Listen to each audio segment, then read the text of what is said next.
करूंगा मैं अपनी 2 मिनट में संक्षेप में अपनी बात कह रहे क्योंकि अभी गायक मंडली में थे वे अब दो शब्द विचारों में भी रखना चाह रहे तो उनके बाद जसकरण सिंह जालंधर पंजाब से आए और अपने विचार रखे।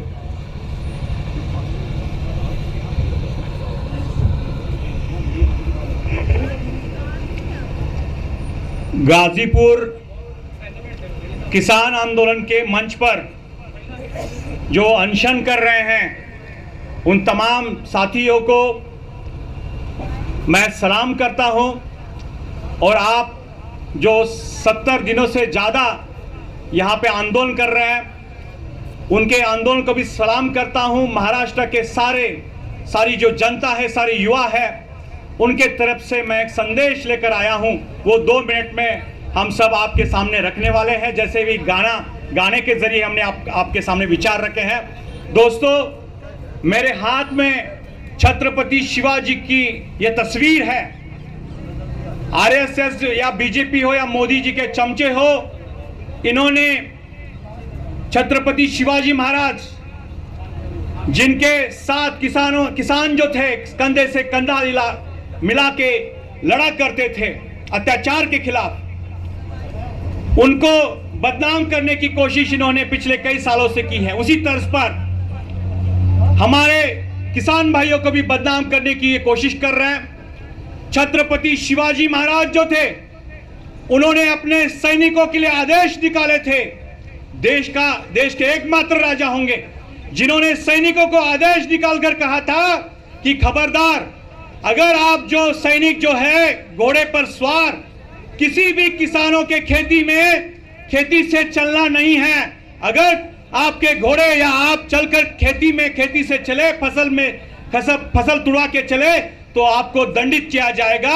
ये किसानों के रखवाले हमारे शिवाजी महाराज थे।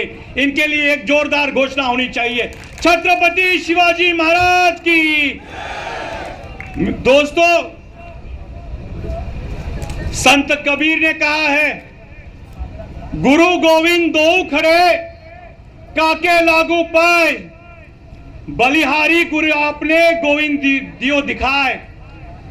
एक जगह अगर गुरु हो और एक जगह ईश्वर हो तो मैं किसके पैर छूऊंगा, किसके आगे नतमस्तक होऊंगा? कबीर कहते हैं, पहले मैं गुरु के आगे नतमस्तक होऊंगा, क्योंकि गुरु ही ईश्वर दिखाता है। मैं शहीद भगत सिंह को मानने वाला हूं। मैं जो ये कहते हैं लोगों पे अत्याचार करना रहे तथाकथित भगवान हैं, हम ऐसे विश्वास नहीं रखते मैं भगत सिंह की तरह नास्तिक हूं। लेकिन आज इस गाजीपुर के आंदोलन में जो हमारे गुरु हैं, जिन्होंने इस देश को राह दिखाई है, वो जो सारे किसान आप लोग हैं, उनके सामने हम नतमस्तक होते हैं दोस्तों, क्योंकि हम संत कबीर को मानने वाले लोग हैं। हमारे जो भगवान हैं आप में छुपे हुए हैं, आप में हैं। दोस्तों, हम महाराष्ट्र के कोने कोने से, हर जिले से आए हैं। आपको पता है महाराष्ट्र जो है अभी किसानों के लिए शमशान भूमि बनी हुई है, क्योंकि देश में सबसे ज्यादा अगर किसानों की आत्महत्या कहीं होती है तो महाराष्ट्र में होती है। और इन्होंने जो मोदी राज के कारण ये आत्महत्याएं बढ़ी है। इसलिए उनके साथ, किसानों के बेटे के साथ हम यहाँ पे किसान पुत्र संघर्ष यात्रा कर रहे हैं। दोस्तों, इन्होंने जब कहा था नोटबंदी के दौरान क्या कहा था इन्होंने? दोस्तों, मित्रों, मुझे सिर्फ 50 दिन दीजिए, 50 दिन में अगर काला धन वापस नहीं आया तो मुझे चौराहे पे खड़ा करके जला दीजिए या कुछ भी कीजिए, कहा था। हम ये कह रहे हैं, ना काला धन वापस आया, ना कुछ और वापस आया, सिर्फ और सिर्फ अंबानी के जेब में पैसा आया। आज हम इस गाजीपुर के बॉर्डर से मोदी को चुनौती देते हैं। यह है चौराहा, गाजीपुर का चौराहा। यहाँ आइए आप, यहाँ पे हम चुनौती देते हैं आपको। दोस्तों, एक आखिरी बात कह के मैं आप इस भाषण का समापन करूंगा।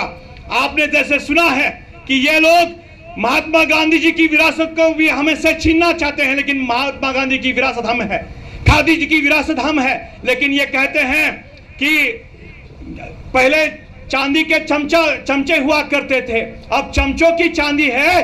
बदन के इन पे खादी है, भगवा है, लेकिन जेब में महात्मा गांधी है। ये नोट जो है महात्मा गांधी के, ये इनकी राजनीति है दोस्तों। इसलिए हम आने वाले दिनों में हम ये इनको सबक सिखला कर रहेंगे। आज हमारे यहाँ हमारे नेता जो है महेंद्र सिंह टिकैत नहीं है, जो महेंद्र सिंह टिकैत जी के आंखों से जो आंसू निकले हैं, हम यहाँ पे प्रतिज्ञा करते हैं इस देश के युवा, जैसे आज हमारे आंखों से आंसू निकले हैं, अगर आने वाले दिनों में मोदी जी के आंखों से खून के आंसू ना रुलवाए तो इस देश के हम युवा नहीं है दोस्तों।